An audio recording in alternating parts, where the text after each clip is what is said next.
Hello little soldiers, late చేయకుండా మనం కథలోకి వెళ్ళిపోదాం రండి. ఒకరోజు బెన్నీ చాలా ఉత్సాహంగా లేచాడు, కానీ ఆ రోజు కొంచెం స్ట్రేంజ్ గా అనిపించింది. బెన్నీ రూమ్ అంతా గ్రేగా కనిపిస్తుంది. తన టాయ్స్, బుక్స్ ఇంకా తన క్లోత్స్ కూడా అంతా గ్రేగా ఉన్నాయి. బెన్నీ ఏంటి అంతా గ్రేగా ఉంది అని ఆశ్చర్యపోయాడు. అప్పుడే మన మ్యాజికల్ ఫెయిరీ ప్రత్యక్షమై ఇలా చెప్పింది, బెన్నీ, ఈ వరల్డ్ లో ఉన్న కలర్స్ అన్ని మాయమైపోయాయి. మనం వాటిని ఫైండ్ చేయాలి.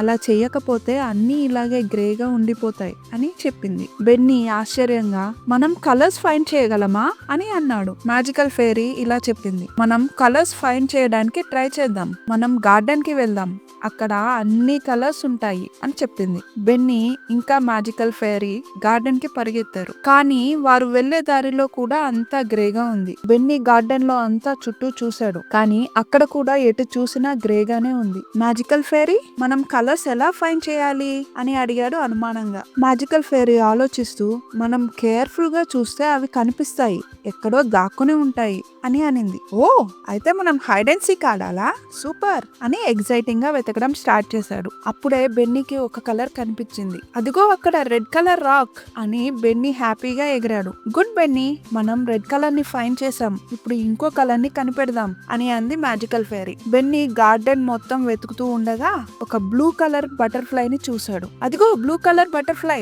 అని అన్నాడు. మ్యాజికల్ ఫెయిరీ క్లాప్స్ కొట్టింది. Next Benny green colour frog ని చూశాడు. గుడ్ బెన్నీ అని అంది మ్యాజికల్ ఫెయిరీ. అలా వెతుకుతూ ఉండగా బెన్నీకి ఒక అందమైన యెల్లో కలర్ ఫ్లవర్ కనిపించింది. బెన్నీ, మనం 4 కలర్స్ కనిపెట్టాము, ఇంకా 1 కలర్ మిగిలి ఉంది, అది ఏంటో గెస్ చేయి చూద్దాం అంది మ్యాజికల్ ఫెయిరీ. బెన్నీ ఆలోచించి పైకి చూశాడు. అప్పుడు కనిపించింది పెద్ద ఆరెంజ్ కలర్ సన్.